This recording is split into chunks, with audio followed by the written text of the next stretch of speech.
നമസ്കാരം. ഇന്ന് നമ്മളുടെ കൂടെയുള്ളത് പ്രേക്ഷകർക്ക് ഏറെ സുപരിചിതരായ കലാകാരന്മാരാണ്. നമുക്ക് പ്രത്യേകിച്ച് ഒരു പരിചയപ്പെടുത്തലിൻ്റെ ആവശ്യമൊന്നുമില്ല. ശശിയേട്ടനെയൊക്കെ പ്രേക്ഷകർക്ക് പരിചയപ്പെടുത്തേണ്ട ആവശ്യമുണ്ടോ?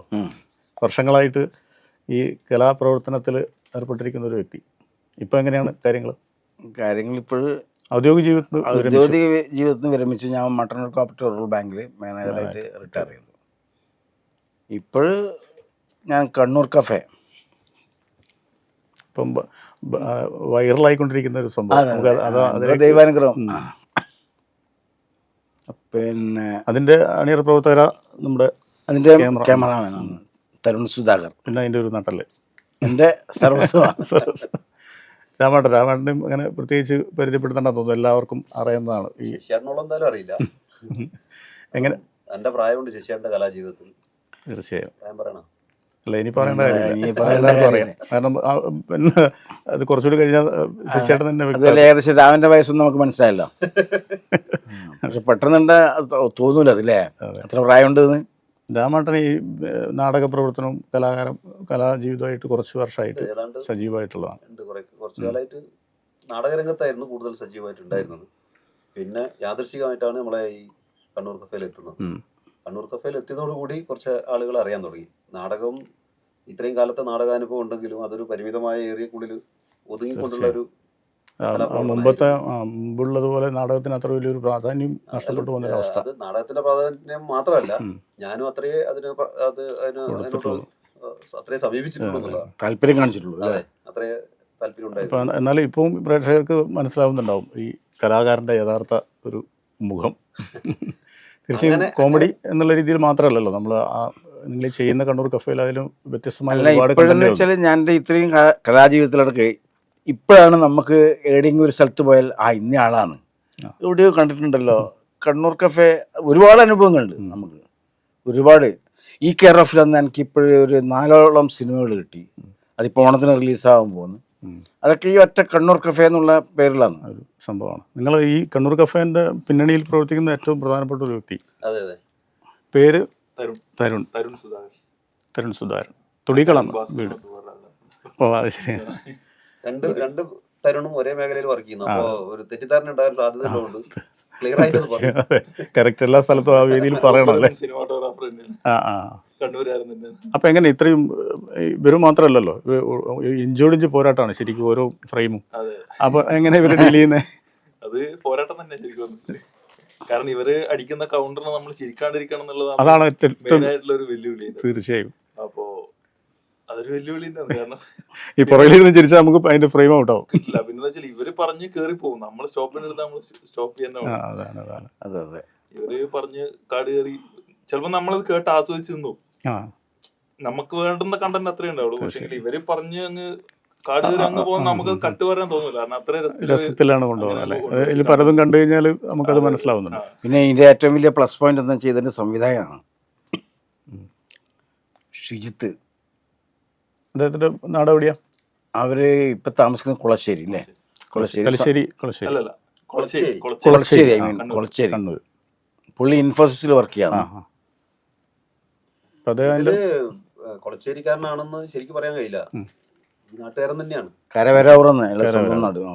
അങ്ങോട്ട് താമസം മാറ്റിയ നമ്മളിങ്ങനെയൊക്കെ പറയുമ്പോഴേ ഈ പ്രേക്ഷകർക്കൊരു ചെറിയ സംശയം ഉണ്ടാവും. ഈ കാണാത്ത ചില ആൾക്കാരും ഉണ്ടാവും. നമുക്കെന്തായാലും അതൊന്ന് കാണാം. അതിനകത്ത് ഏറ്റവും നല്ലൊരു സംഭവം അതൊന്ന് കണ്ടുവരാം. കഴിക്കാൻ പൊറോട്ടയും ബീഫും പോരെ? ബീഫും ഇങ്ങോട്ട് വരണ്ട, വേറെ എന്തെങ്കിലും വാങ്ങിക്കോ. പൊറോട്ടക്ക് ബീഫല്ലേ അതിന്റെ കോമ്പിനേഷൻ? നിങ്ങൾക്ക് അറിഞ്ഞൂടെ ബീഫ് വീട്ടിൽ കയറ്റൂലെന്ന്? എന്ത് നാന്ന് അല്ല ചിക്കനാ മട്ടൻ എന്തെങ്കിലും വാങ്ങിക്കോ. നിനക്കെതിരെ ദേഷ്യം വരുന്നേ, മര്യാദക്ക് പറയോ? ചൂടാവില്ലേ? പിന്നെ ഈ വീട്ടിൽ കയറ്റാ സാധനല്ലേ ബീഫ്. ഇത് കഴിച്ചിട്ട് ഇങ്ങ് ആത്തേക്ക് കയറാം വീട്ടിൽ. തിന്നിട്ട് ആത്തോ പുറത്തോ എവിടെയെങ്കിലും കിടന്നോ.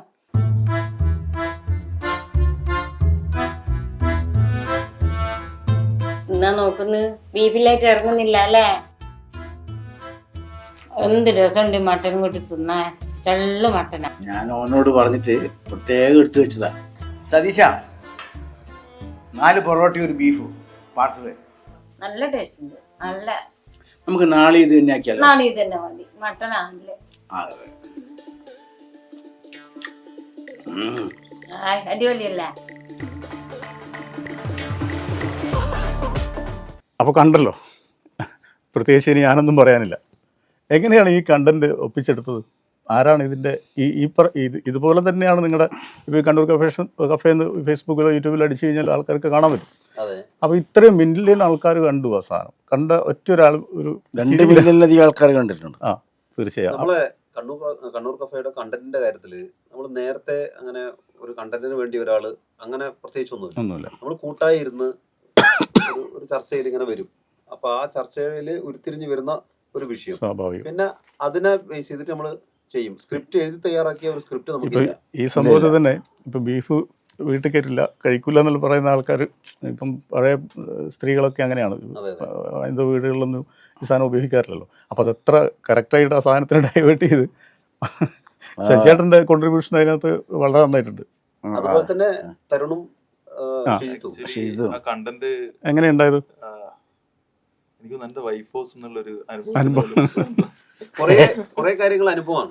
നമ്മൾ ചെയ്യുന്ന പല കാര്യങ്ങളും ആൾക്കാർ ചിലപ്പോ കണ്ടന്റ് നന്നായിട്ടില്ല, അല്ലെങ്കിൽ ഇത് പോരാന്നെല്ലാം പറയും. പക്ഷെ അതൊന്നും നമ്മൾ ഉണ്ടാക്കുന്ന കണ്ടന്റുകളല്ല. നമ്മൾ ഉണ്ടാക്കിയ കണ്ടന്റ് എനിക്ക് തോന്നുന്നൊരു 10% അങ്ങനെ ഉള്ളൂ. നമ്മള് അല്ല, അതിന്റെ സീനിന്റെ പെർഫെക്ഷൻ ആയാലും അതിന്റെ ഇപ്പോൾ നമ്മൾ ചെറിയൊരു സമയത്തിനുള്ള എനിക്ക് തോന്നുന്നത് 1 മിനിറ്റ് അത്രേ ഉള്ളൂ.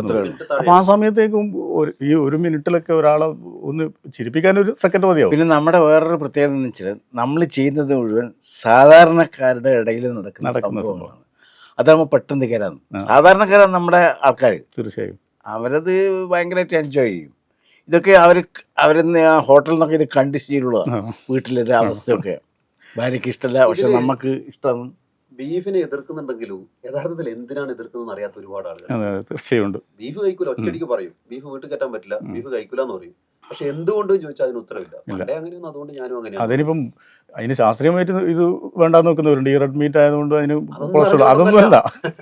ശരിക്കും ഉണ്ട്, ഒരു വിഭാഗമുണ്ട്. അതും നമുക്ക് സാമാന്യം മനസ്സിലാക്കാൻ പറ്റും. അല്ല, അതൊക്കെ പല രീതിയിലാണ്. നമ്മൾ അതിനെപ്പറ്റി ആ ചർച്ച അങ്ങോട്ടേക്ക് പോയാലും പ്രശ്നം. അപ്പോൾ അതല്ലാതെ വരുമ്പോൾ ഇങ്ങനെ ഇത് വളരെ നൈസായിട്ട് ഈ ഒരു മട്ടൻ വീട്ടിൽ കൊണ്ടുപോയി കഴിച്ചു. അപ്പോൾ അതിൻ്റെ ആ ഒരു ലാസ്റ്റൊക്കെ കണ്ടല്ലോ. അപ്പൊ ഏതായാലും അത് മൂപ്പരുടെ കോൺട്രിബ്യൂഷൻ ആയിട്ട് തന്നെ ആയിരിക്കുമല്ലേ വന്നിട്ട്. പിന്നെ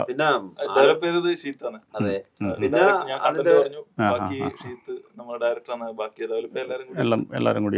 പിന്നെ നമ്മൾ ഇതിന്റെ വേറൊരു നല്ല പ്ലസ് പോയിന്റ് എന്താ വെച്ചാല് എൻ്റെ ഭാര്യയായിട്ട് അഭിനയിക്കുന്നത് ലീലേച്ചി ഭയങ്കര പെർഫെക്റ്റ്. അത് നാച്ചുറലാണ്, സാധാരണക്കാരൻ. അത്രേ ഉള്ളൂ. പലരും ധരിക്കുന്നത് അല്ല, ഞാൻ അതിലേക്ക് വരാൻ വേണ്ടി പോകുമായിരുന്നു. ശരിക്കും ശശിയേട്ട അത് ഭാര്യ തന്നെയാണ്. അപ്പോൾ എന്താ വെച്ചാൽ ആ ഒരു കെമിസ്ട്രിയില്ലേ അത് കറക്റ്റാണ്. നമ്മളെ പഴയ ഒരാൾ അവരെങ്ങനെയാണ് അവരുടെ ഒരു പിന്നെ നമ്മൾ ഒരു പല ഇതിലും ഓൺലൈനിൽ ഇതേപോലത്തെ കുറച്ച് സംഭവങ്ങൾ അഭിനയിക്കുന്നുണ്ടെന്ന് പോലെ ഇവർ തന്നെ ഈ ലീലേച്ചി തന്നെ. അപ്പം കറക്റ്റാ ഇവർ ആ ഒരു ചെയ്തു വരുമ്പോൾ അത് കറക്റ്റ് അവരുടെ സ്വന്തം ഭാര്യ തന്നെ. ഇപ്പം നിങ്ങൾ തന്നെ പലരും കുടുംബകാലം ഉണ്ടാക്കേണ്ടത്. ഞാൻ നമ്മുടെ ഭാര്യയോട് പെരുമാറുന്ന മാതിരിയാണ് പെരുമാറുന്നത്. കാരണം എന്ന് വെച്ചാൽ ഈ ബീഫ് ഈ എൻ്റെ വീട്ടിൽ നോണ കയറ്റില്ല. ഇല്ല, നമ്മൾ അമ്പലവാസിയാണ്. പക്ഷെ ഞാൻ പുറത്തുനിന്ന് കഴിക്കും. പുറത്തുനിന്ന് കഴിച്ചിട്ട് ഞാൻ വീട്ടിൻ്റെ അകത്തല്ലേ ഇരുന്നു. പിന്നെ ഇതിലെന്ത് അർത്ഥം വന്നിന്? ഞാൻ അതിൽ പറയുന്നുണ്ട്, പുറത്തുനിന്ന് കഴിക്കാതിട്ട് വീട്ടിനകത്തേക്ക് ഇല്ല. ഇതിലെന്താ അർത്ഥമുള്ള ഒന്നുമില്ലല്ലോ. നമ്മൾ അതിനകത്ത് ഇപ്പം ഈ പറഞ്ഞു വരുമ്പോഴേ ഈ കണ്ണൂരുകാർക്ക് ഇത് ഏറ്റവും കൂടുതൽ ഇപ്പോൾ പണ്ട് മുമ്പത്തെ ഒരു സംഭവം എന്ന് വെച്ചാൽ നമ്മൾ ഈ കണ്ണൂർ ഭാഷ എന്ന് പറഞ്ഞു കഴിഞ്ഞാൽ എന്തോ ഒരു മോശം ഭാഷയാണെന്നുള്ളൊരു, അതായത് സിനിമാ ഫീൽഡ് ഇപ്പോൾ ഇവരെല്ലാം അറിയാലോ, ഏകദേശം ഒരു 70-80 ആ കാലഘട്ടത്തിലെല്ലാം ഈ ഫീൽഡിലെല്ലാം നിൽക്കുന്ന ആളല്ലേ. സിനിമയിലെങ്കിലും മിമിക്രിയും മറ്റു കാര്യങ്ങളുമായിട്ട് കലാപ്രവർത്തനങ്ങളിൽ ഏർപ്പെടുമ്പോൾ നമ്മളെ ഭാഷ എന്തോ ഒരു ഇപ്പോൾ നല്ല ഭാഷ സംസാരിക്കും. ഇപ്പോൾ തിരുവിതാംകൂർ അങ്ങനെ ഒരു അച്ചടി ഭാഷ സംസാരിക്കുക എന്നുള്ളൊരു രീതിയായിരുന്നു മുമ്പ് കണ്ടുവന്നിരുന്നത്. ഇപ്പോൾ അതിന് കംപ്ലീറ്റ് മറിഞ്ഞു ആ സംഭവം. അത് കണ്ണൂർ ഭാഷ ഏറ്റവും ബെറ്റർ ആണ്. അല്ല, കണ്ണൂർ സ്ലാങ് വേണമെന്ന് തന്നെ പറയുന്നത് അത് തന്നെ ചെയ്യണം. അത് തന്നെ അതിനകത്ത് കണ്ണൂർക്കാർക്ക് മാത്രം കണ്ണൂരുകാർ പറയുന്നത് അത് കീജി പാഞ്ഞി എന്നല്ല പറഞ്ഞിട്ട് പറയുമ്പോൾ. അല്ല, അതിൻ്റെ ജസ്റ്റ് ഒരു ഉദാഹരണം ഞാൻ പറഞ്ഞു. ഞാൻ എറണാകുളത്ത് പോയിട്ട് പ്രോഗ്രാം ചെയ്യുമ്പോൾ ഞാൻ ഇങ്ങനെ നമ്മുടെ നിങ്ങൾ പറഞ്ഞ നവീൻ പനങ്കാവ് നവീൻ ഞാനായിട്ടുള്ള അപ്പോഴും ഞാൻ അവനോട് എന്ത് ചോദിക്കുന്നുണ്ട്, എനിക്കെല്ലാം കൂടി നൊസാന്നോ. അപ്പൊ എറണാകുളത്തുള്ളവരോട് അത് പറയരുത്, അത് ആർക്കും ഒന്നും മനസ്സിലാവില്ലെന്ന്. ഞാൻ ഇത് മനസ്സിലാവും നോക്കിയോ. ഞാൻ പറഞ്ഞു അത് വേണത്. ഞാൻ ചോദിച്ചു, അല്ല അപ്പൊ എനിക്കത് നൊസം കാര്യമുണ്ടോ? നോക്കുമ്പോ അത് ഹിറ്റായി. പനങ്കാവിൽ നിങ്ങളെ സഹയാത്രിക നവീൻ പനങ്കാവ് നല്ല നല്ല കലാകാരനാണ്. നമ്മുടെ ചാനലിൽ ഒരു പരിപാടി അവതരിപ്പിക്കുന്നുണ്ടായിരുന്നു മുമ്പ് അവർ. ഉണ്ട്, അത് ശരി.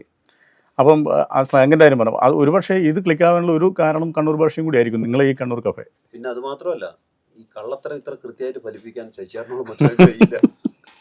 അല്ല, ശശിയേട്ടൻ ഈ നേരെ ഫ്രണ്ട്ലി ടോക്ക് ചെയ്യുന്ന സമയത്ത് പിന്നെ ശശിയേട്ടൻ പറഞ്ഞൊരു കാര്യമുണ്ട്. ഞാൻ ചോദിച്ചാൽ എങ്ങനെയാണ് നിങ്ങൾ ഈ വിജയരഹസ്യം അല്ലെങ്കിൽ ഇത്ര നല്ല കെമിസ്ട്രി എങ്ങനെ വർക്കൗട്ട് ആകുന്നു? അത് ഒരാൾ ഇങ്ങോട്ട് വന്ന് പറഞ്ഞാൽ ഇങ്ങോട്ട് തന്നെ അയാൾ വരും, അങ്ങോട്ട് പോകില്ല എന്ന് പറയും. അതായത് ഒരു കൂട്ടായ്മ. ഇപ്പം നമ്മൾ ഒരാൾക്ക് ഒരു അഭിപ്രായമാണെങ്കിൽ അതിൻ്റെ കൂടെ ചേർന്ന് നിന്നിട്ട് അങ്ങനെയാണ് നമ്മൾ കണ്ടന്റ് ഉണ്ടാക്കുന്നതും നമ്മൾ വർക്ക് ചെയ്യുന്നതെന്ന് ഉള്ള രീതിയിലാണ് പറഞ്ഞത്. ഇപ്പം ഇതിനകത്ത് ശശിയേട്ടൻ എല്ലാവരും ഒറ്റക്കെട്ടാണ്. ഒരാളൊരു അഭിപ്രായം പറഞ്ഞാൽ ഇപ്പം ക്യാമറാമാനൊരു അഭിപ്രായം പറയട്ടെ, ഡയറക്ടർ പറയട്ടെ, രാമൻ പറയട്ടെ, ഞാൻ പറയട്ടെ, അത് നല്ലതാണെങ്കിൽ എല്ലാവരും ഒറ്റക്കെട്ടായിട്ട് സ്വീകരിക്കും.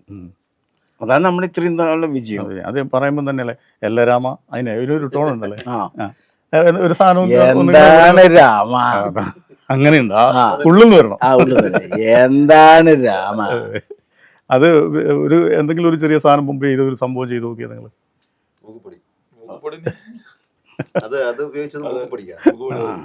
മൂക്കുപൊടി, ഇയാള് മൂക്കുപൊടി വലിക്കുക. അപ്പൊ ഞാൻ ബാഗ് തൂക്കി കയറിയാണ്. അപ്പൊ അതെന്താ പറഞ്ഞ ഇംഗ്ലീഷ്, സ്പോക്കൺ ഇംഗ്ലീഷ് ക്ലാസ്. അതെ അതെ. അപ്പൊ എന്തായി എന്തുണ്ട് ചേച്ചിട്ടാ? ശശിയേട്ടൻ ഇങ്ങനെ നടന്നു വരുന്നു, ഞാനൊരു സ്ഥലത്ത് നിന്നെടുക്കുന്നത് ശശിയേട്ടൻ ചോദിക്കുക, അല്ല ചേട്ടാ എന്തുണ്ട് നിങ്ങളെ സ്പോക്കൺ ഇംഗ്ലീഷ് ക്ലാസ് അല്ലോ, പൊടി വലിക്കണ്ടേ, അതായത് പൊടി വെച്ചോടാ ചോദിക്കുന്നത്. അപ്പൊ ഇങ്ങനെ എടുത്തു, ഇങ്ങനെ വെച്ച് എന്തുണ്ട് ചേട്ടാ നിങ്ങളെ സ്പോക്കൺ ഇംഗ്ലീഷ് ക്ലാസ് അല്ലോ. Let me allow to introduce my dictatorial activities in the Rodolphus concavity, and allow me to take some pulverous atoms of tobacco. And the matriculation examination is the both nation whose main occupation cultivation, and that is what because of India is a foreign country, and the wonderful country Kundra is under my control. കണ്ടായിരുന്നു എന്താ ചോദിച്ചു മനസ്സിലായോ? എന്താ ചോദിച്ചാൽ വെച്ചാൽ let me allow to introduce my digital extremities in the Rodolphus concavity. നിങ്ങളുടെ മൂക്കുപൊടിൻ്റെ കുപ്പിനകത്ത് എൻ്റെ വിരലമർത്തിയിട്ട് let me allow to introduce my digital extremities in the Rodolphus concavity and allow me to take some pulverous atoms. pulverous അത്രയും ചെറുത്, pulverous atoms to work out. പുകപ്പൊടിതാന്നാ പറയുന്നത് ചുരുക്കുന്നത്. നീ കുറച്ച് പൊടിങ്ങി ഉദ്ദേശിച്ചു എന്താണ് രാമ എന്നാ പറയുന്നത്. ഞാനിങ്ങനെ നിൽക്കുന്ന കാണുമ്പോ എന്താണ് രാമ, അതേ പറഞ്ഞ ഉള്ളിൽ നിന്ന് വന്ന രാമൻ. അല്ല, ഇത് ശരിക്കും നേരത്തെ നമ്മൾ ക്യാമറ ചെയ്യുന്ന മൂപ്പര് പറഞ്ഞത് വളരെ കറക്റ്റാണ്. കാരണം ഇങ്ങനെയെല്ലാം ചെയ്യുന്ന സാധനം നമ്മൾ പുറത്തുനിന്ന് ഒരാൾ ഇത് ഷൂട്ട് ചെയ്യുന്നല്ലേ, അപ്പൊ ഇവർക്ക് ഇത് കൺട്രോൾ ചെയ്ത് നിൽക്കാൻ പറ്റണ്ടേ, ശരിക്കണ്ട് പിടിച്ച് നിൽക്കണ്ടേ. പിന്നെ നമ്മൾ ചെയ്യുന്ന എല്ലാത്തിലും തമാശ ഒന്നും ഉണ്ടാവില്ലേ, കുറച്ച് കാര്യം പറയാൻ അതാ കണ്ടു നമ്മൾ കുറച്ച് ചെറിയ ആ സമയത്ത് ശശിയേട്ടൻ പറയും നമ്മൾ കോമഡിയാ ചെയ്യുന്നത്, കാരണം ജനങ്ങൾക്ക് മനസ്സിലാക്കണ്ടേ. അതായത് നമ്മുടെ നിത്യജീവിതത്തിൽ നടക്കുന്ന കാര്യം. നമ്മളിപ്പോൾ അതിൻ്റെ അകത്ത് വേറെ ഹിറ്റായ നമ്മളൊരു ഐറ്റം ഏതാണെന്ന് വെച്ചാൽ നമ്മൾ വെള്ളമടിച്ചിട്ട് റോഡ് സൈഡിൽ നിൽക്കുക, ഇങ്ങനെ മതിൽ പിടിച്ച് നിൽക്കുക, എനിക്ക് അങ്ങോട്ടും ഇങ്ങോട്ടും നീങ്ങാനാന്നില്ല. അപ്പോഴേ ഇവൻ പോകുന്നത് രാമാ എന്ന് പറഞ്ഞ് ഇങ്ങോട്ട് വിളിക്കാം. വിളിച്ചിട്ട് ഈ കള്ളു കുടിച്ച ആൾക്കാർ സാധാരണ ബാക്കിയുള്ള ആൾക്കാരിൽ ഊരിയാട്ടോ ഇതല്ല. ഇത് ഞാൻ അത് 2 റേഞ്ചിൽ അഭിനയിച്ചിന്. അതായത് ഫസ്റ്റില് രാമനെ കണ്ടിട്ട് ഇങ്ങനെ നിന്നിട്ട് പിടിച്ചിട്ട് ഒരു പിടുത്താണ്, എൻ്റെ ഭയങ്കര ഒന്ന് കൊണ്ടാക്കിത്താടാ വീട്ടില്. ഇവൻ പറയും എന്താ ശശിയേട്ടാ ഇത് ഭയങ്കര ഓവറായി പോയില്ല. അങ്ങനെ ഞാൻ പിടുത്തം വിടുന്നില്ല, ഇവൻ പിടുത്തം വെക്കുന്നത്. ഈ വെള്ളടിച്ച ആൾക്കാർക്ക് അങ്ങനെ ഒരു സ്വഭാവം ഉണ്ടല്ലോ, പിടിച്ചു കഴിഞ്ഞാല് ജീവിതത്തിൽ അനുഭവം ഉണ്ടോ? അനുഭവം അതെ. അങ്ങനെ ഇവ വീട്ടിൽ കൂട്ടിക്കൊണ്ടുപോവാ. അതായത് നിരവധി രാമന്മാർ നാട്ടിലുണ്ടെന്നാണോ?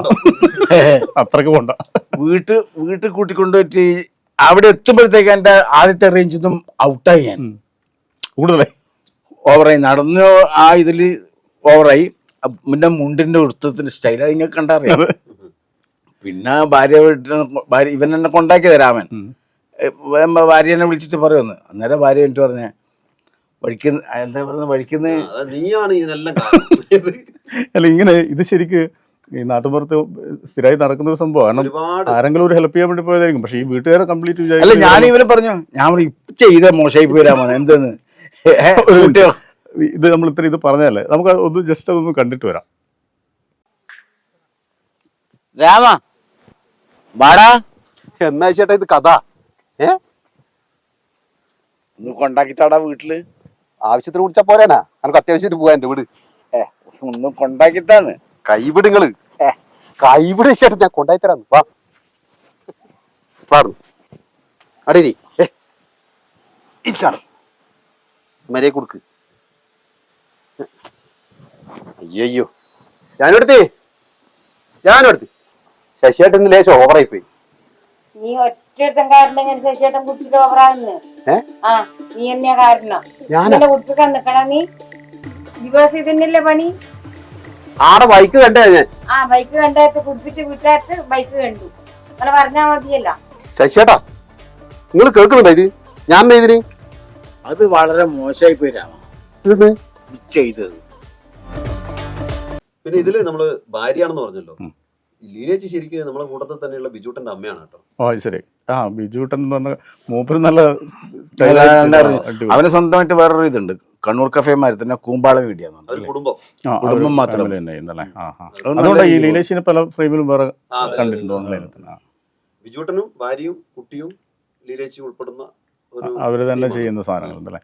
ഇത്തരത്തില് ഇപ്പൊ ഒരുപാട് സംഭവങ്ങൾ ഇപ്പൊ ഇറങ്ങാൻ തുടങ്ങി. ഒരുപാട് നമ്മൾ എനിക്ക് തോന്നുന്നു ഏകദേശം കണ്ണൂർ തന്നെയാണ് കുറച്ചും ഒരുപാടല്ല. നമ്മൾ ആ ഇരിട്ടിയിൽ ഒരു ഗുണ്ട് ഒരു സംഭവം കുറച്ച് നന്നായിട്ട് ചെയ്യുന്ന അതും ഇങ്ങനെ ഇതിനിപ്പോ സാധ്യതകൾ ഒരുപാട് വരുന്നു. ഇപ്പം ഇതും അന്നത്തെ ഒരു കാലഘട്ടം തമ്മിൽ ഇപ്പൊ ശശിയേട്ടന് പറയാൻ പറ്റും. ശശിയേട്ടന് ഏകദേശം കലാജീവിതം ആരംഭിക്കുന്ന ഏത് സമയത്താണ്? ഞാൻ 1900 പ്രൊഫഷണലായിട്ട് വരുന്നത് 1977 എൻ്റെ ഡിഗ്രി കഴിഞ്ഞോട്ടത്.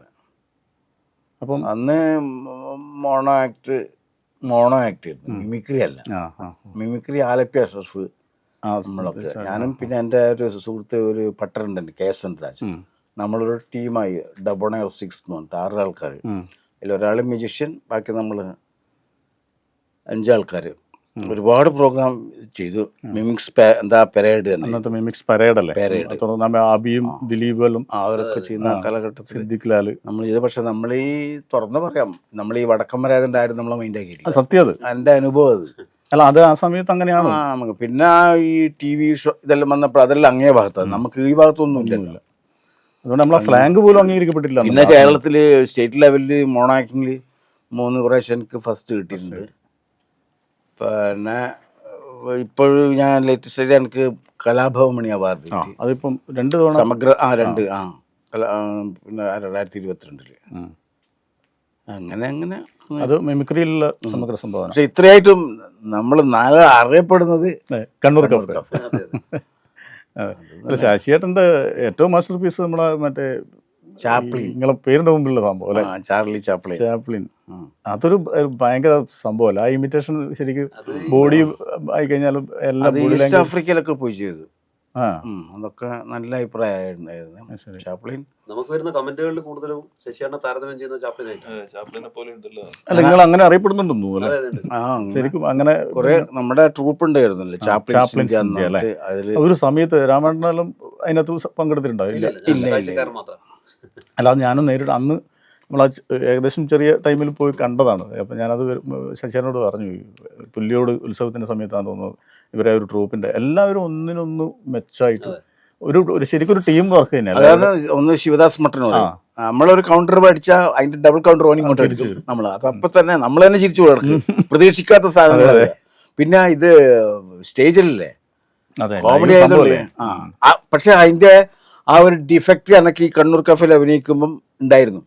പക്ഷെ അത് ക്രമേണ ഡയറക്ടറും ക്യാമറാമാനും കൂടി അത് മാറ്റി തന്നു. അതായത് നമ്മൾ സ്റ്റേജിൽ ഒരുപാട് ആൾക്കാർ, ഐ മീൻ ഒരു പട്ടിക്ക് ഓഡിയൻസ് ഉണ്ടാവുമല്ലോ, ആയിരക്കണക്കിന് ഓഡിയൻസ് നമ്മളിത് ചെയ്യുമ്പോൾ വളരെ ഒച്ചത്തിൽ സംസാരിക്കേണ്ടി വരും. വളരെ പഴയ ശിവാജി ഗണേശന്റെ സ്റ്റൈലിലൊക്കെ അഭിനയിക്കേണ്ടി വരും, എന്നാലും അങ്ങ് മനസ്സിലാവുള്ളൂ. അത് ഇതിന് അഭിനയിക്കുമ്പോൾ വന്ന മഹാബദ്ധം. അത് എൻ്റെ മകൻ തന്നെ പറയണ്ട, അച്ഛൻ സൈക്കിൾ കേട്ടോ, വളരെ അബദ്ധമാണ്. കാരണം അച്ഛൻ്റെ സൗണ്ട് വരുമ്പോഴത്തേക്ക് അത് അഭിനയം തമ്മിൽ രണ്ടും രണ്ട് ഇതാണ്, ഒരു ബന്ധവുമില്ല. അത് വളരെ ശ്രദ്ധിക്കണം എന്ന് പറഞ്ഞു. അങ്ങനെയായി കുറച്ച് കഴിഞ്ഞപ്പോൾ നമ്മുടെ കണ്ണൂർ കഫേയിൽ വന്നപ്പോഴാണ് പറഞ്ഞത്, ആര് നമ്മുടെ സംവിധായകനും ക്യാമറമാനും, നടക്കൂല ചേച്ചി ചേട്ടാ ഇത്, നടക്കൂല ഇത്, നിങ്ങളെന്ത് വേണമെന്ന് വെച്ചാൽ സ്ട്രെയിൻ എടുക്കണ്ട, ഇതൊക്കെ നമുക്ക് പറഞ്ഞുതരാൻ ഒരാൾ വേണ്ടേ. ഞാനിപ്പോൾ സലീം അഹമ്മദിന്റെ പത്തേമാരിയിലും ആദാമിന്റെ അങ്ങനെ അബൂലൊക്കെ ചെയ്തു. അപ്പോഴൊന്നും ആ സലീമെന്നേക്കാൾ വളരെ ജൂനിയറാണ്. നിങ്ങൾ നല്ലൊരു പുള്ളിയൊന്നും അനക്ക് പറഞ്ഞു തന്നിട്ടില്ല ഇങ്ങനെ സ്ട്രെയിൻ എടുത്തിട്ട് ചെയ്യണ്ടെന്നൊന്നും. ഞാൻ ഭയങ്കര ശബ്ദത്തിലാ പറയാ. നോക്കുമ്പോ അതിന്റെ ഒന്നും ആവശ്യമില്ല, വളരെ മൈന്യൂട്ടായിട്ട്. അത് ഇവര് ഫുൾ ധൈര്യം നമുക്ക് ഇരുന്നത്. നമ്മുടെ ക്യാമറാമാനും ഡയറക്ടറും തരുണും ഷീത്തും നിങ്ങൾ അങ്ങനെ ചെയ്താൽ മതി, മെല്ലെ പറഞ്ഞാ സമയം എടുത്ത് ചെയ്തോ.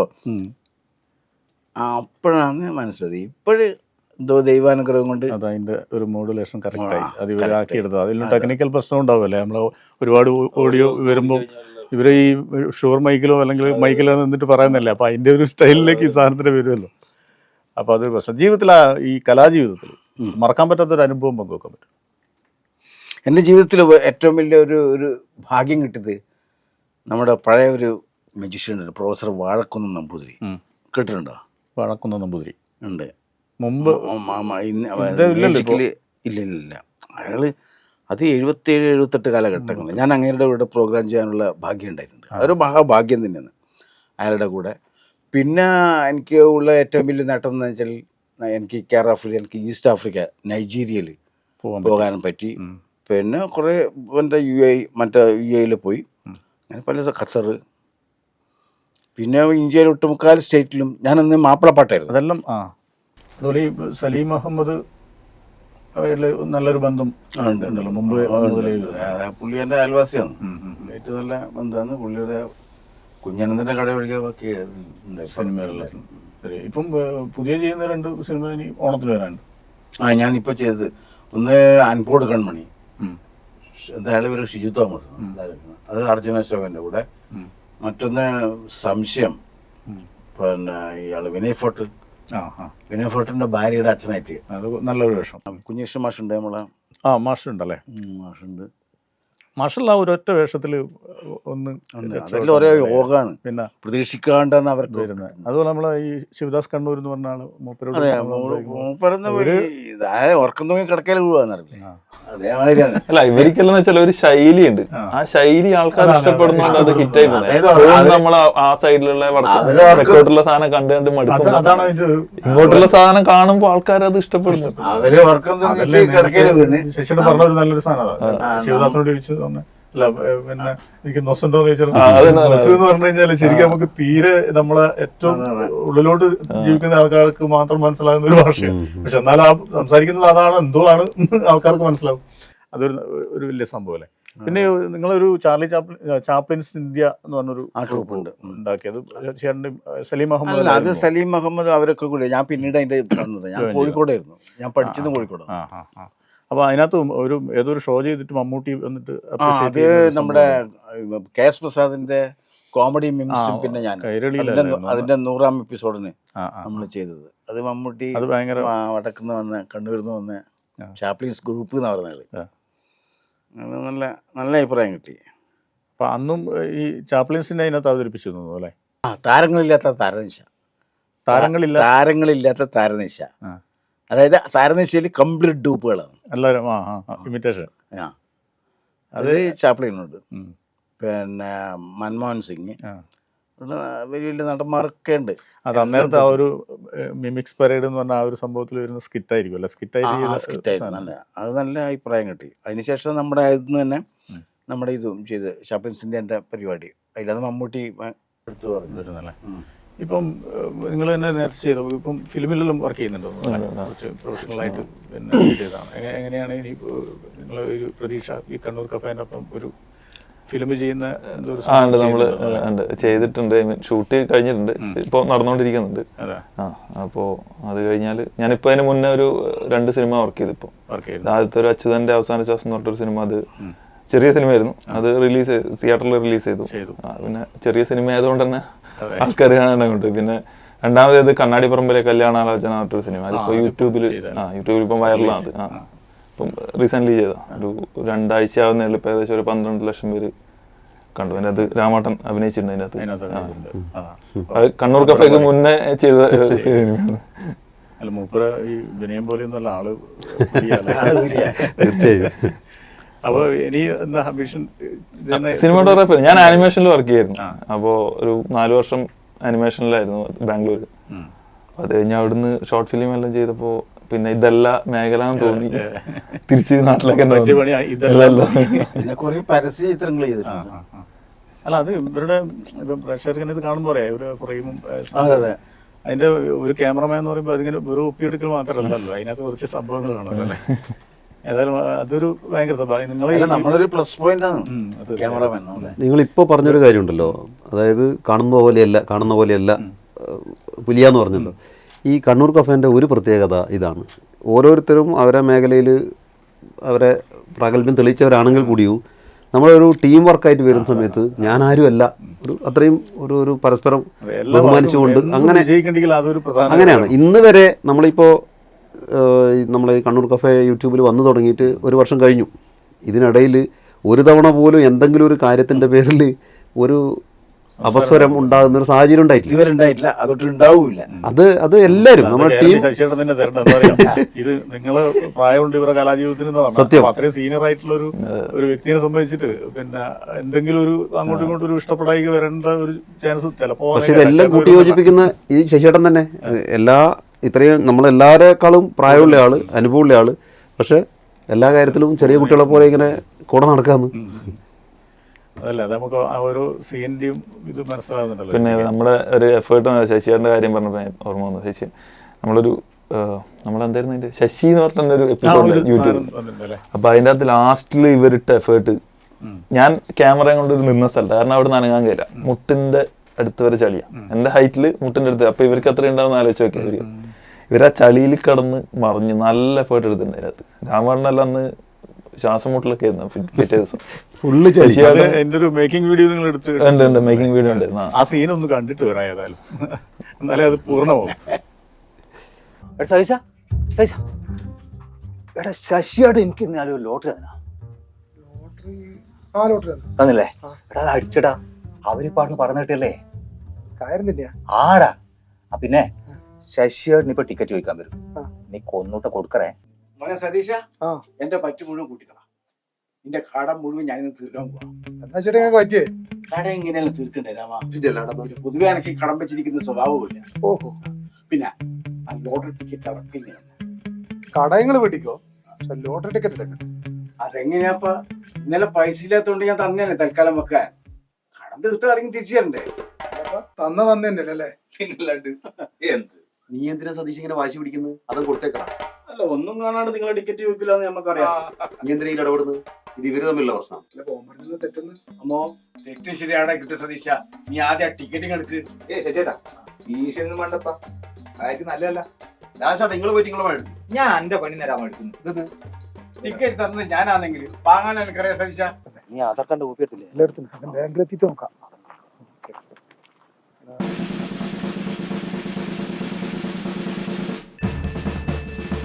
അവര് രണ്ടും കൽപ്പിച്ചിട്ടാണ്. നീ ഒന്നും മൈൻഡ് ചെയ്യണ്ട, നേരെ നടന്നപ്പാ.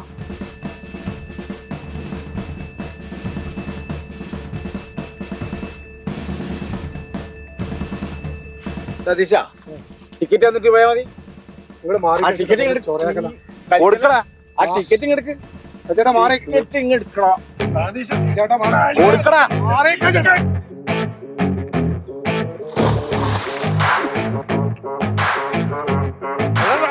കിട്ടിയടാ.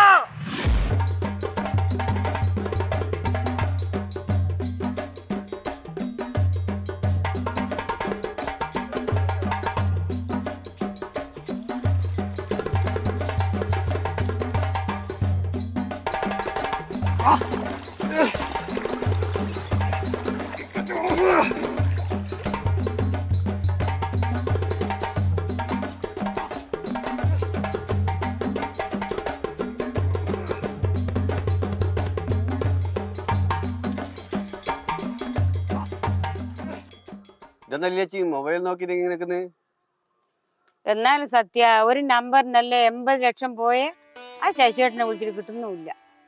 ഓർക്കൊരു 1000 രൂപ പോലും അടിച്ചിട്ടില്ല. 1000 ഇല്ല, 500 ഇല്ല. ഇതെല്ലാം എങ്ങോട്ടാ പോകുന്നത്? അതെല്ലാം അങ്ങ് തിരുവനന്തപുരത്തായിട്ട് അങ്ങ് പോയി.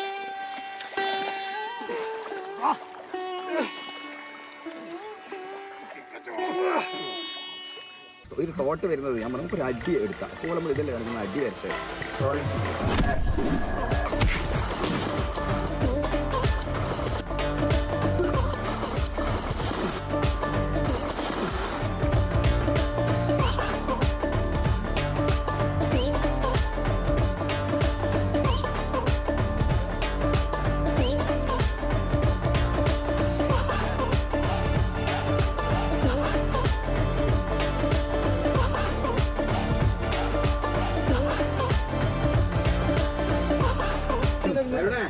മലയാള സിനിമ ഇങ്ങനെ ഗ്രൂപ്പില്ലാണ്ട് ഇങ്ങനെ ആദ്യമായിട്ടാണ്.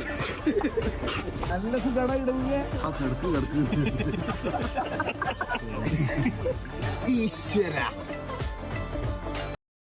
അപ്പൊ കണ്ടല്ലോ, ഇത് എഫേർട്ട് ക്യാമറാമാനും ഉണ്ടാവും, പിന്നെ ഡയറക്ടർക്കും ഇവരെ കൊണ്ട് ഏറ്റവും കൂടുതൽ ഇവരാണല്ലോ. ഇവരെ നിങ്ങൾക്ക് ചളിയുള്ളൂ. അപ്പൊ ഇവരുടെ അവസ്ഥ എന്തായിരുന്നു? അതെന്താ അനുഭവം? അതൊരു ഭയങ്കര അനുഭവം തന്നെ. ചളിയില് വീഴാന്ന് വെച്ചാല് അത് മാത്രല്ല, ഇതിന്റെ ഷൂട്ട് കഴിഞ്ഞിട്ട് ഇവര് കറക്കിയിരുന്നില്ല. രാമനും അതിൽ സതീശനുണ്ട്, പിന്നെ ബിജുട്ടനും. ഇവര് അതിൻ്റെ തന്നെ വീണ്ടും പറയാം ചെറിയ കുട്ടികളെ മാതിരി. പിന്നെ നമുക്ക് നമ്മളോടുള്ള പിന്നെ വെച്ചാൽ ഈ എടപ്പഴശ്ശി എന്ന് പറയുന്ന ഭാഗത്താണ് ഇത് ഷൂട്ട് ചെയ്യുന്നത്. നമ്മൾ മൊത്തം 90% അവിടെ വെച്ചിട്ടാണ്. അവിടുത്തെ നാട്ടുകാരുടെ സപ്പോർട്ട് പറഞ്ഞറിയിക്കാൻ പറ്റാത്തതാണ്. ഓ, നമ്മുടെ ഒരു കുടുംബം വയല് 2 ദിവസം മുമ്പേ അയാൾ തുടങ്ങി. ഇത് നമ്മള് ചാക്ക് എന്തോ കൃഷി ചെയ്യാന് നോക്കുമ്പോ നമുക്ക് വേണ്ടിയിട്ടാണ് അയാള്, അതും പ്രായമുള്ള വ്യക്തി. പിന്നെ അവിടുത്തെ ഈച്ച് ആൻഡ് എവറി എന്ന് പറയാം, നമ്മളോട് അത്ര ഇഷ്ടമാണ്. എന്ത് ത്യാഗം വേണ്ടിക്കും അവർ നമുക്ക് വേണ്ടി ചെയ്യും. കണ്ണൂർ കഫേക്ക് വേണ്ടിയിട്ട് അത്ര ഇഷ്ടം അവർക്ക്. അതുപോലെ തന്നെ അതെല്ലാം നമ്മുടെ ഒരു പ്ലസ് പോയിന്റ് ആണ്. അതായത് പഴശ്ശി കാഞ്ഞാരത്തിന് കീഴ് എന്ന് പറയുന്ന സ്ഥലമുണ്ടല്ലോ, നമ്മള് മിക്കവാറും എല്ലാം ഷൂട്ട് ചെയ്തിരിക്കുന്നത് ആ ഭാഗത്താണ്. ഈ ചേച്ചേട്ടൻ പറഞ്ഞ പോലെ അവിടെ ഒരു അനിയാട്ടൻ്റെ ചായക്കടയാണ് നമ്മുടെ ഓഫീസ്. അതാണ് നമ്മളൊരു കഥാപാത്രം. നമ്മളെ കഥാപാത്രം അതൊരു കഥാപാത്രമാണ്. അതെ. അപ്പോൾ മറ്റൊരു ഓഫീസ് നമുക്ക് വേണ്ട.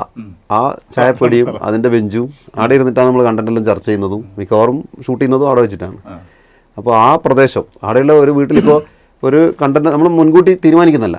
അവിടെ ഇരുന്ന് ഒരു കാര്യം ചർച്ച ചെയ്ത് ഇന്ന് നമുക്ക് ഇന്ന ഒരു വിഷയം ചെയ്യാമെന്ന് പറഞ്ഞാൽ അത് എവിടെ നിന്ന് ചെയ്യും എന്നുള്ള ചോദ്യത്തിന് പിന്നെ ഉത്തരം ഏറ്റവും അടുത്തേതാണോ സ്ഥലമുള്ളത് നേരെ അവിടെ പോയിട്ട് ഇന്ന് നമ്മളിത് എവിടെ നിന്ന് ഈ കാര്യം ചെയ്യുന്നുണ്ടെന്ന് ചെയ്യട്ടെ എന്ന് ചോദിക്കുന്ന പരിപാടിയില്ല. ചെയ്യുന്നു എന്ന് പറയുന്നു, അവിടെ കയറി കാര്യങ്ങൾ ചെയ്യുന്നു, അവിടെ നമുക്ക് ആവശ്യമുള്ള പ്രോപ്പർട്ടികൾ അവിടെ തന്നെ സംഘടിപ്പിക്കുന്നു, അങ്ങനെ ചെയ്യാണ്. അപ്പോൾ അതിന് ഏറ്റവും കൂടുതൽ നമ്മളെ പ്രദേശത്ത് നിന്ന് കിട്ടിയ പിന്തുണ അത് പറയാതിരിക്കാൻ പറ്റില്ല. അത് മാത്രല്ല ഉച്ചഭക്ഷണം ആ അതൊക്കെ ഇപ്പൊ ഷൂട്ടിന് പോയപ്പോഴും മൊത്തം ഏറ്റെടുക്കും. നാട് മൊത്തത്തിൽ നമ്മളെ ഒരുപക്ഷെ അതെന്തായിരിക്കും എന്ന് വെച്ചാൽ ഈ നിങ്ങൾ കൊണ്ടുവരുന്ന കഥാപാത്രങ്ങളിൽ ഈ കൂടിയിരിക്കുന്ന പലരും ഉണ്ടാവും. നിങ്ങൾ ഓരോ അവതരിപ്പിക്കുന്ന സംഭവങ്ങളില്ല. അപ്പൊ അവർക്ക് സ്വാഭാവികമായിട്ടും അവർ തന്നെയാണെന്ന് തോന്നുന്ന വിധത്തിലുള്ള കഥാപാത്രങ്ങളുണ്ട്. ഇപ്പൊ ചില സാധനങ്ങളുണ്ട്. ഇപ്പൊ അടുത്തിറങ്ങിയത് ചൂണ്ടയോ എന്താ, മഴയത്ത് മീൻ പിടിക്കാൻ പോകുന്ന ഒരു സംഭവം ഉണ്ടല്ലോ. അത് ശശിയേട്ടൻ അവസാനം ഒരു 200 രൂപ എടുത്ത് ഷെയർ കൊടുക്കുന്ന ഒരു സംഭവം ഉണ്ട്. രസമാണ്, അതും കൂടി ഒന്ന് കാണാം. നല്ല മഴ അല്ലേ, വെറുതെ ഇരിക്കാൻ പറ്റിയ കാലാവസ്ഥ. നമുക്ക് ചൂണ്ടയിടാൻ പോയല്ലോ. എന്തിന്? മീനിന് തീറ്റെടുക്കാനാ? നിങ്ങൾക്കൊന്നും വേറെ പണിയില്ല. നിങ്ങളെ ആരാ വിളിച്ചിട്ട് പോവാ? നമുക്ക് തോട്ട് പോവാം. നല്ല മഞ്ഞളിന്റെ കിട്ടും. മഞ്ഞളിന്റെ തോലിങ്ങനെ പൊളിച്ച് ഇങ്ങനെ കഷ്ണാക്കി കുറച്ച് ഉപ്പ്, കുരുമുളക്, വെളുത്തുള്ളി, ഇഞ്ചി ഇങ്ങനെ ഇട്ട് പെരക്കിയിട്ട് വെളിച്ചെണ്ണയിലിട്ട് പൊരിച്ചെടുത്താൽ എൻ്റെ രാമാട്ടാ. അതിന്റെ കൂടെ ലേശം സാധനം കൂടി ആയാലോ. എന്നിട്ട് ആദ്യം അതിന്റെ പരിപാടി നോക്കാം.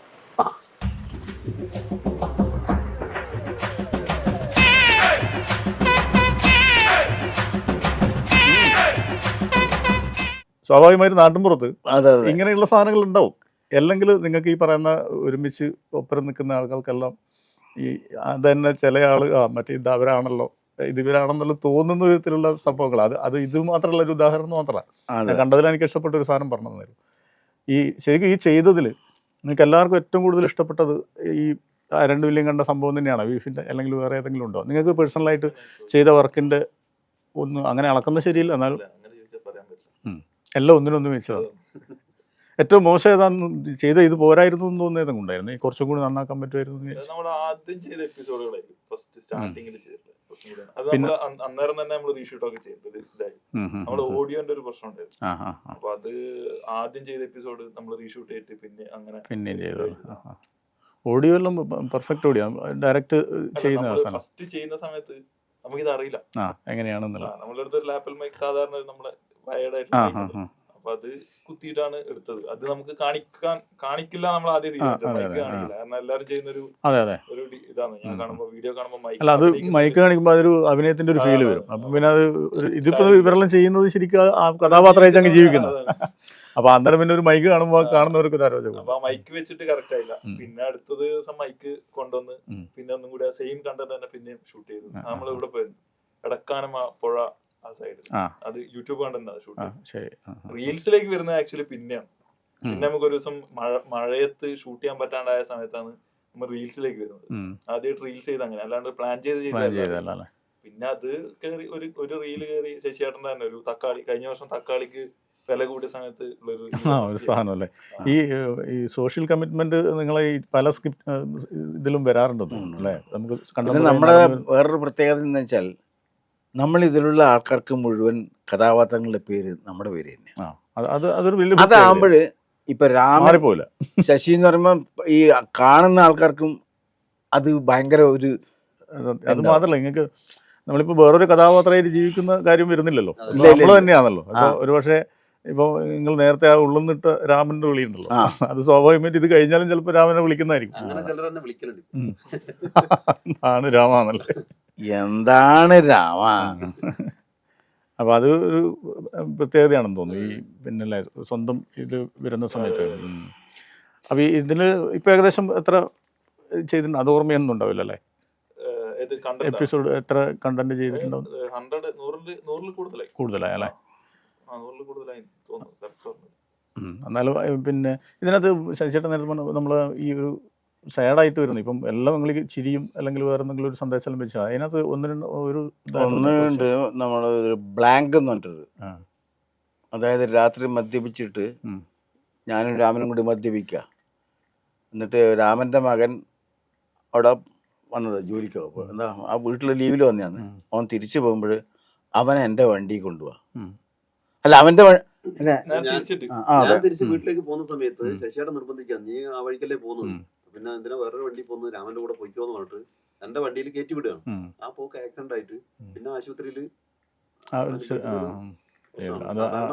സമൂഹത്തിൽ മനസ്സിലാക്കേണ്ടത് ഒരു സന്ദേശം ഉണ്ട് അതിനകത്ത്. മദ്യപിച്ച് വാഹനം ഓടിച്ചു എന്നുള്ള ഒരു സംഭവം ഉണ്ട്, അത് അങ്ങനെ വന്നുപോയി എന്നുള്ള ഒരു വിഷയം പറയും വരുമല്ലോ. നമ്മള് പിന്നെ ഇതുപോലത്തെ ഓരോന്ന് ചെയ്യുന്ന സമയത്ത് പല കമന്റുകൾ വരും. ഇപ്പൊ മദ്യപിച്ച പുകവലിച്ച അങ്ങനെയുള്ള ചില സീനുകളൊക്കെ വരുമ്പോൾ നിങ്ങളെന്താ അതിന്റെ ഇടയിൽ ഇത് എഴുതി കാണിക്കാത്ത ചോദിക്കുമ്പോൾ സത്യത്തില് നമ്മൾ ആ ഉദ്ദേശിക്കുന്ന മൊത്തം ഈ മെസ്സേജാണ്. അപ്പൊ പിന്നെ അതിന്റെ കൂടെ ഇത് നിയമപരമായ മുന്നറിയിപ്പ് പറഞ്ഞിട്ടൊരു സാധനം കൊടുക്കുന്നുണ്ട്. അത് മദ്യപിക്കുന്ന സീന് കാണുമ്പോൾ അത് സത്യത്തിൽ നമ്മൾ അതിനെ മൊത്തത്തിൽ ഇതിനെതിരായിട്ടുള്ള അതിന്റെ കണ്ടന്റ് എന്ന് പറയുന്നത് ഇതിനെതിരായിരിക്കും. അപ്പം പിന്നെ അതിനകത്ത് പ്രത്യേകിച്ച് ആ ഒരു കാണിക്കേണ്ട ആവശ്യമില്ല. പുകവലിയുടെ ഇത് പറയുന്നുണ്ട്, കാണിച്ചില്ലേ നല്ലൊരു സാധനം പുകവലിനെ കുറിച്ചുണ്ട്. പിന്നെ ഇപ്പോഴത്തെ പ്രസന്റ് കുട്ടികളുടെ മൊബൈൽ ഉപയോഗം അതിനെതിരെ ഒരു സംഭവം അതൊക്കെ നല്ല റേഞ്ചിൽ പോയതാണ്. പിന്നെ ആ കുട്ടികളുടെ മാത്രമല്ല, അതിനകത്ത് രസമുള്ളൊരു സംഭവം വന്നത് ഈ ശശിയേട്ടൻ ഒരു ആദ്യമായിട്ട് ഫേസ്ബുക്ക് ഉപയോഗിക്കുമ്പോൾ ഉണ്ടാകുന്ന ഒരു പ്രശ്നം വന്നില്ലേ, എന്താ വിശുദ്ധനോ അങ്ങനെന്തോ എന്തെങ്കിലും അതിൻ്റെ പേരുണ്ട്, അങ്ങനെ ഒരു കണ്ടന്റ് കണ്ടായിരുന്നു. ശരിക്കും അത് ആക്ച്വലി ഇപ്പം എല്ലാവരുടെ അടുത്തും മൊബൈലായല്ലോ. ഇപ്പം കുറച്ചുകൂടി മുമ്പിൽ വരുന്ന സമയത്ത് ഈ മക്കളെല്ലാം കളിപ്പുന്ന വരുമ്പോൾ അല്ലെ അവരുടെ അടുത്തുണ്ട് ഇവരുടെ അടുത്തുണ്ട് പറഞ്ഞാൽ ഈ കുറച്ച് പ്രായമുള്ള ആൾക്കാർ ഈ സാധനം എടുക്കും, ഇതെന്താണെന്ന് അറിയാണ്ട് ചെയ്യുന്ന സംഭവം.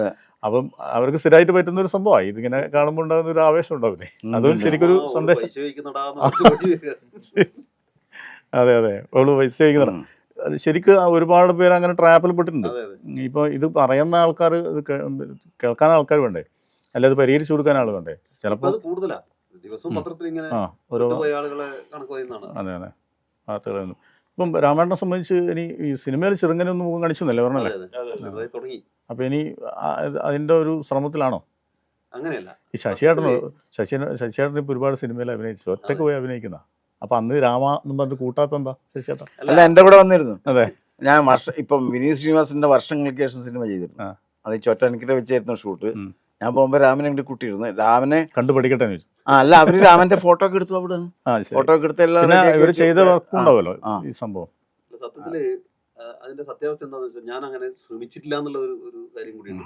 അപ്പൊ ഈ ഇതിൽ തന്നെ ഇങ്ങനെ നിൽക്കുന്നതില് ഇവരെ പങ്ക് വളരെ വലുതാണ്. ഇത് കണ്ണൂർ കഫേന്റെ ഇതിന്റെ ഭാഗമായത് ഷിജിത്തും തരുണും ഒക്കെ ഉൾപ്പെടുന്ന ഒരു ടീം ഇതിന്റെ ഭാഗമായത്. അല്ലെങ്കിൽ ഈ ക്യാമറയുടെ മുമ്പിൽ വരാൻ സത്യത്തിൽ എനിക്ക് ഭയങ്കര മടിയായിരുന്നു. നാടകം ചെയ്യും, അതിന് മടിയില്ല. അത് പിന്നെ പണ്ടേ ചെറുപ്പത്തിലുള്ള ഒരു ശീലം എന്നുള്ള നിലക്ക് നാടകത്തിനൊരു പേടിയില്ല. പക്ഷെ ഈ ക്യാമറക്ക് മുമ്പിൽ വരുമ്പോൾ ഉണ്ടാകുന്ന ഒരു പ്രശ്നം ഉണ്ടല്ലോ, അത് ഞാൻ ശരിക്ക് എനിക്ക് ആദ്യം അത് പറ്റില്ലാന്ന് തോന്നിയതാ.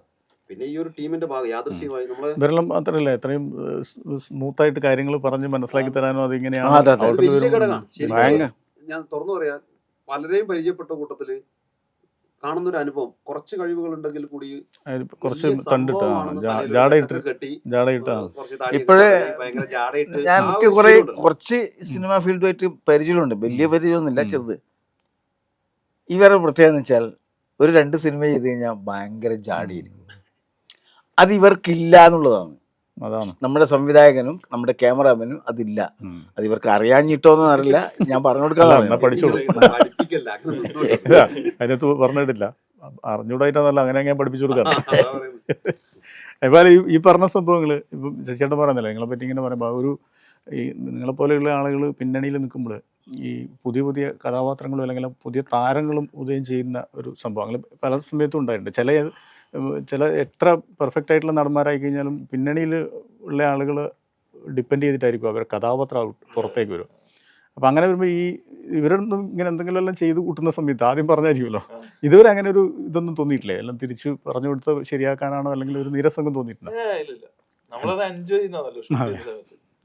അല്ലെങ്കിൽ നമ്മൾ ഉദ്ദേശിച്ച രീതിയിലേക്ക് സാധനം എത്തുന്നില്ല എന്നുള്ളൊരു പ്രശ്നം വന്നിട്ടുണ്ടായിരുന്നു. ചില സമയത്ത് ഡയലോഗ് സ്ലിപ്പ് ആവും. അത് ചിലപ്പോ രാമേട്ടനായിരിക്കും ആ ദിവസം ഉണ്ടാവുക, അല്ലെ ശശിയേട്ടനായിരിക്കും. ചിലപ്പോ സതീശൻ ലാസ്റ്റ് ഷൂട്ട് ചെയ്ത സമയത്ത് എനിക്ക് ഞാൻ എഴുതിക്കൊണ്ടിരിക്കുന്ന 8-9 ടേക്ക് ഉണ്ട്. ചില ആൾക്കാർക്ക് ചില ദിവസങ്ങളിൽ അവരുടെ അന്നത്തെ ഒരു മൂഡ് പോലെ ആയിരിക്കും ഡയലോഗ് സ്ലിപ്പ് ആവുന്നതാണ്. നമ്മൾ വിചാരിക്കുന്ന ഡയലോഗ് പുറത്തേക്കും, പക്ഷെ അത് ശരിയാവും.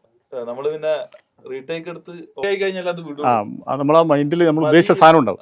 മതി പോട്ടെ എന്നുള്ള പരിപാടി ഇല്ല, വിട്ടുവീഴ്ചയില്ല വർക്കിൽ. അല്ല, അതൊരു വലിയ കാര്യമല്ലേ. ഇപ്പം വിട്ടുവീഴ്ച ഇല്ലാണ്ട് പിന്നെ ചെയ്യാതെ പറയുമ്പോൾ ചിലത് നമ്മൾ ചെറിയ നീക്കുപോക്കല്ല, അതിൽ നമുക്ക് ടെൻഷൻ ഉണ്ടാകുന്നില്ല. കാരണം ഈ ഒരു തവണ അഥവാ അങ്ങനെ സംഭവിച്ചു പോയാലും അടുത്ത തിരുത്താൻ അവസരം ഉണ്ടെന്നുള്ളൊരു ധൈര്യമുണ്ട്. അതിനൊരു ധൈര്യം ഉണ്ടാവും. അഥവാ തെറ്റിപ്പോയാലും അപ്പൊ അന്നേരം ചിലപ്പോൾ ഫസ്റ്റ് ടേക്ക് ആയിരിക്കും ചിലപ്പോൾ ഓക്കെ ആയിട്ടുണ്ടാവുക, പക്ഷെ എന്നാലും ഇവരൊന്നും കൂടി റെഡിയാക്കും. അതിനകത്ത് ഏതെങ്കിലും സാധാരണ ഫിലിമിലെല്ലാം അങ്ങനെയല്ല ചെയ്യുന്നത്. ഇപ്പോൾ എത്ര ടേക്കാണ്, ഇപ്പോൾ 10 ടേക്ക് എടുത്താലും അതിന് ഏറ്റവും പെർഫെക്റ്റ് ഉള്ള ഒരു സാധനമല്ലേ അത് എഡിറ്റ് ചെയ്യാൻ പറ്റുക. ഇതിന്റെ എഡിറ്റിംഗ് എല്ലാം നിങ്ങൾ തന്നെയല്ലേ ചെയ്യുന്നത് എല്ലാ സംഭവം? ഇപ്പം ഇതിന്റെ എത്ര വർഷമായി ഇപ്പോൾ ഈ ഫീൽഡിലേക്ക് വന്നിട്ട് ക്യാമറ ഇപ്പൊ ചെയ്യാൻ തുടങ്ങിയിട്ട് 11ാമത്തെ വർഷം. 11 വർഷമായി. ഷോർട്ട് ഫിലിം ചെയ്തു. അത് നിങ്ങൾ നേരത്തെ പ്രായത്തിന്റെ ഒരു മൂപ്പരെ കണ്ട അങ്ങനെ തോന്നൂല. അതെ, അങ്ങനെ പറയണം. അങ്ങനെ ചെറുപ്പത്തിലേ തുടങ്ങിയെന്ന് പറയാനാ പറഞ്ഞത്, ചെറുപ്പമെന്ന് പറയാനല്ല.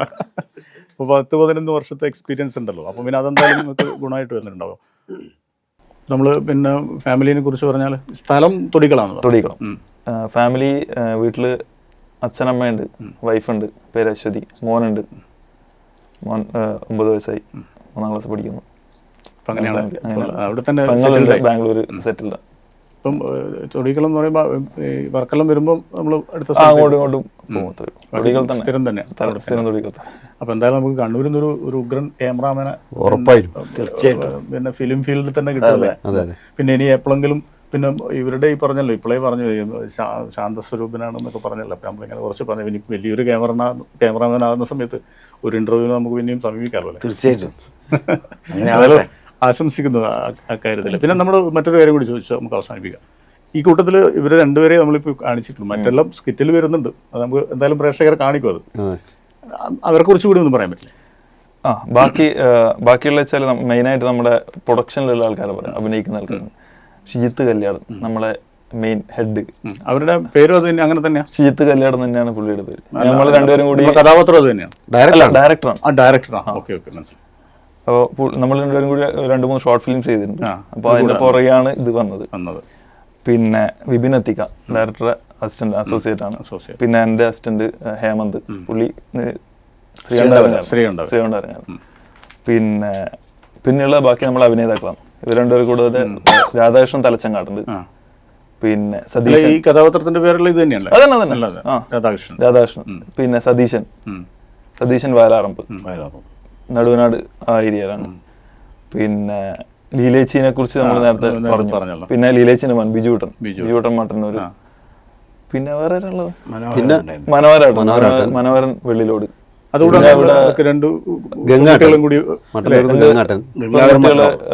നമ്മുടെ റേഡിയോ മലബാർ അവിടെ വർക്ക് ചെയ്യുന്ന RJs ആണ് രണ്ടുപേര്. കവണിശ്ശേരിയും രാജശ്രീ നാരായണൻ. അതാണ് നിങ്ങളുടെ മൊത്തം ടീം. അതെ. പിന്നെ ഗംഗാധരൻ പുള്ളിയുടെ ബാക്കി നെയിം ഗംഗാധരൻ മട്ടന്നൂർ. നമുക്ക് ഇതിനൊക്കെ ഭയങ്കരമായിട്ട് സപ്പോർട്ട് ചെയ്യുന്നത് നമ്മുടെ റേഡിയോ സ്റ്റേഷനാണ്. എന്താ പറയുക? Radio Malabar. Radio Malabar. Radio മലബാറിലെ റേഡിയോ. അതെ, റേഡിയോ മലബാറിലെ സ്റ്റാഫാണ് ഈ ഞാൻ നേരത്തെ പറഞ്ഞ 2 പേര്. അതുപോലെ നമ്മളെ പല ചർച്ചകളും നടക്കുന്നതും ഈ റേഡിയോ മലബാറിൽ തന്നെയാണ്. അപ്പോൾ ഇങ്ങനെ ധാരാളം ശ്രോതാക്കളുള്ള ഒരു പുതിയ സംഭവം ഇപ്പം അതിനുശേഷം അത് ഭയങ്കര. അതെ, ഇപ്പം എല്ലാ അർത്ഥത്തിലും നമുക്ക് നല്ല പിന്തുണ തന്നുകൊണ്ടിരിക്കുന്നു. രാമേട്ടൻ്റെ നാടകമെല്ലാം ഉണ്ടെന്നു അല്ലേ അതിനകത്ത്? അതെ, റേഡിയോ മലബാറിൽ ഞാൻ സത്യത്തിൽ റേഡിയോ മലബാറിൻ്റെ ഭാഗമായിട്ട് ഇപ്പോൾ വർക്ക് ചെയ്തുകൊണ്ടിരിക്കുന്നുണ്ട്. കുറേ പ്രോഗ്രാമുകൾ ചെയ്യുന്നുണ്ട്, അങ്ങനെ നാടകങ്ങളുണ്ട്. പിന്നെ വേറൊരു പ്രത്യേകത എന്ന് വെച്ചാൽ കാണുന്നത് കൂടാണ്ട് പ്രേക്ഷകർക്ക് കേൾക്കാനുള്ള അവസരം കൂടിയുണ്ട്. റേഡിയോ മലബാറിൻ്റെ സ്റ്റേഷൻ ഡയറക്ടർ കൃഷ്ണകുമാർ കണ്ണോത്തിൻ്റെ നാടകങ്ങളാണ് ഞാൻ കുറേ കാലമായിട്ട് ചെയ്തുകൊണ്ടിരുന്നത്. കാളിദാസ കലാകേന്ദ്രം എന്ന് പറഞ്ഞ് നമുക്കൊരു സമിതിയുണ്ട്. അപ്പോൾ ആ സമിതിയിലെ നാടകങ്ങളാണ് ചെയ്ത്. പിന്നെ റെഡ് സ്റ്റാർ, ഉരുവച്ചാൽ റെഡ് സ്റ്റാറിൻ്റെ നാടകങ്ങൾ അതിനു മുമ്പേ. അങ്ങനെ ശരിക്കും നാടകരംഗത്ത്. പിന്നെ അതിൻ്റെ ഇടയിലാണ് ഞാൻ ഈ കണ്ണൂർ സംഘകല എന്ന് പറഞ്ഞൊരു വിൽക്കലാമേള ട്രൂപ്പുണ്ട്. ഇപ്പോൾ കഴിഞ്ഞ വർഷങ്ങളിലെല്ലാം വളരെ സജീവമായി ആ ട്രൂപ്പിൻ്റെ ഭാഗമാണ്. ഒരു വർഷം ഏതാണ്ട് ഒരു 100-നടുത്ത് സ്റ്റേജ് കളിക്കും സീസണിൽ. അങ്ങനെയുള്ളൊരു ടീമിൻ്റെ ഭാഗമാണ്. ഇങ്ങനെയുള്ള കുറച്ച് പരിപാടികളൊക്കെ ഉണ്ട്. പിന്നെ നിങ്ങൾ ചെയ്തു വരുന്ന സംഭവമൊക്കെ ഏതായാലും നല്ല വിജയത്തിലെത്തട്ടെ. കുടുംബം എല്ലാം എങ്ങനെയാണ് ചേട്ടാ? കുടുംബം ഭാര്യ, 3 മക്കള്, 2 പെണ്ണും 1 ആണും. 2 പെൺകുട്ടികളെയും കല്യാണം കഴിഞ്ഞു. അവർക്ക് ഒരു മക്കള്. മകൻ TCS എഞ്ചിനീയറാണ് ബോംബെയിൽ. പിന്നെ വീട്ടിൽ പ്രായമായ ഞാനും എൻ്റെ ഭാര്യയും മാത്രം. പ്രായമായ ഞാനും ഭാര്യക്ക് പ്രായമായിട്ടില്ല. ഇത് കഴിഞ്ഞിട്ട് വീട്ടിൽ പോകേണ്ട ഒരു പ്രശ്നം ഉണ്ടല്ലോ. പ്രായമായ ഭാര്യയും ഞാനും എന്ന് പറഞ്ഞാൽ പ്രശ്നമല്ലേ? അതെ. രാമേട്ടൻ്റെ എൻ്റെ വീട്ടിൽ അമ്മയും അനിയനും അനിയൻ്റെ ഭാര്യയും കുട്ടികളാണുള്ളത്. നേരത്തെ ശശിയേട്ടനോട് ചോദിച്ച പോലെ അനുഭവം പറയുന്ന കൂട്ടത്തിൽ ഞാനും അത്തരത്തിലൊരു അനുഭവം പങ്കുവെക്കാൻ ആഗ്രഹിക്കുന്നൊരു കാര്യം, എൻ്റെ കുടുംബ പശ്ചാത്തലം പറയുമ്പോൾ ഭാര്യയുടെ പേര് ഞാൻ പറയുന്നില്ല. ആ ഒരു അനുഭവമാണ് എനിക്ക് പറയാനുള്ളത്. നാടകരംഗത്ത് സജീവമായി നിൽക്കുന്ന ഒരു സമയത്ത് ഞാനും ഭാര്യയും ഒന്നിച്ച് നാടകത്തിൽ അഭിനയിക്കുകയും നല്ല നടിയായി സമ്മാനമൊക്കെ വാങ്ങുകയും ചെയ്ത ഒരാളായിരുന്നു എൻ്റെ ഭാര്യ. ആ കാലത്തിൽ പൊലിഞ്ഞു പോയി. ഭാര്യയുടെ പേരിൽ ഞാൻ ആദ്യമായി എൻ്റെ സ്റ്റേജ് പെർഫോമൻസ് നടക്കുന്നത് എൻ്റെ നാട്ടിൽ തന്നെയുള്ളൊരു കാവിലാണ്, കൂട്ടക്കാവിലാണ്. 87-ലാണ് ഞാൻ കഥാപ്രസംഗമായി സ്റ്റേജിലേക്ക് വരുന്നത്. പിന്നെ അത് നാടകത്തിലേക്ക് മാറി. അപ്പോൾ അവിടെ ഒരു ജില്ലാതലത്തിലുള്ള നാടക മത്സരം നടക്കും.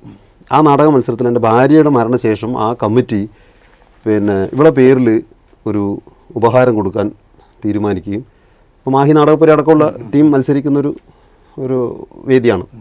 അപ്പോൾ അവിടെ 3 വർഷം തുടർച്ചയായി ഈ മത്സരത്തിൽ മികച്ച അഭിനേതാവിനുള്ള ഉപഹാരം, ഇവളുടെ പേരിലുള്ള പുരസ്കാരം അത് ഞാൻ വാങ്ങാണ്. ശരിക്ക് എൻ്റെ ജീവിതത്തിൽ ഇപ്പോൾ ശശിയേട്ടൻ മറ്റ് വലിയ പുരസ്കാരങ്ങളെ കുറിച്ചൊക്കെ പറയുന്നുണ്ടെങ്കിലും എൻ്റെ ജീവിതത്തിൽ കാരണം അത് അനൗൺസ് ചെയ്യുന്നത് അങ്ങനെയാണ്. ദീപ രാമകൃഷ്ണൻ സ്മാരകം അത് വാങ്ങിക്കുന്നത് രാമകൃഷ്ണനാണ്. അപ്പോൾ ആ ഒരു അനുഭവം എൻ്റെ ജീവിതത്തിലുണ്ട്. മറക്കാൻ പറ്റാത്ത അനുഭവമാണ്. അതുപോലെ നേരെ തിരിച്ച് കഥാപ്രസംഗത്തിൻ്റെ കാര്യം പറഞ്ഞല്ലോ, അതിലൊരു രസകരമായ അനുഭവമുണ്ട്. ഞാൻ ജില്ലാതലത്തിൽ മത്സരിക്കാൻ വേണ്ടി പോയപ്പോൾ മത്സരം കഴിഞ്ഞ് സ്റ്റേജിൽ നിന്ന് പുറത്തിറങ്ങിയപ്പോൾ ഒരു ആചാനുബാഹുവായ ഒരു ചുബായിട്ടൊരു മനുഷ്യൻ വന്നിട്ട് എന്നെ പുറത്ത് തട്ടി എന്നോട് ചോദിക്കുകയാണ്, ഈ അവതരണത്തിനെ കുറിച്ചൊക്കെ നല്ലത് പറഞ്ഞു. അത് കഴിഞ്ഞിട്ട് ആരാ പഠിപ്പിച്ചതെന്ന് ചോദിച്ചു. അപ്പം ഞാൻ പറഞ്ഞു തുറവൂർ രാമേന്ദ്രൻ സാറാണെന്ന് പറഞ്ഞു. അപ്പോൾ ആ മനുഷ്യൻ ഭയങ്കര അത്ഭുതമായി, ഭയങ്കരമായിട്ട് എന്നെ ചേർത്ത് പിടിച്ച്.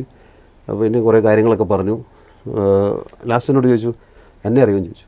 ഞാൻ പറഞ്ഞു ഇല്ല സാർ അറിയില്ല, ഞാനാണ് തുറവൂർ രാമേന്ദ്രൻ. അപ്പോൾ സംഭവം എന്താണെന്ന് വെച്ചാൽ ആ മനുഷ്യൻ എഴുതിയൊരു കഥ ഞാൻ സ്വയം പഠിച്ച് അവതരിപ്പിച്ചതാണ്. എനിക്കറിയില്ല ഈ തുറവൂർ രാമേന്ദ്രൻ എന്ന് പറഞ്ഞ അറിയില്ല. പക്ഷെ ഞാൻ അഭിമാനത്തോടെ പറഞ്ഞു. പക്ഷെ ആ പറഞ്ഞപ്പോ ആ വ്യക്തിക്കുണ്ടായ ഒരു സന്തോഷമുണ്ടല്ലോ. അതിനുശേഷം എന്നെ വീട്ടിലേക്ക് ക്ഷണിച്ചു. കോഴിക്കോട് കല്ലായി റെയിൽവേ സ്റ്റേഷൻ്റെ അടുത്തായിരുന്നു വീട്. അപ്പോൾ അവിടെ വീട്ടിലേക്ക് ക്ഷണിച്ചു. കോഴിക്കോട് എനിക്ക് പ്രോഗ്രാം അവതരിപ്പിക്കാൻ ഒരു അവസരം ഉണ്ടാക്കി തന്നു. പിന്നെ കുറേ കാലം ആ ബന്ധം അതുപോലെ തന്നെ നിലനിന്നിരുന്നു. ഏതായാലും പിന്നെ ഇപ്പം പോകുന്നതും ഇതിലൊതുങ്ങാതെ ഇനി അടുത്ത അഭ്രപാളികളിലേക്ക് തിളങ്ങാൻ എല്ലാവർക്കും പറ്റട്ടെ എന്ന് ആശംസിക്കുന്നു.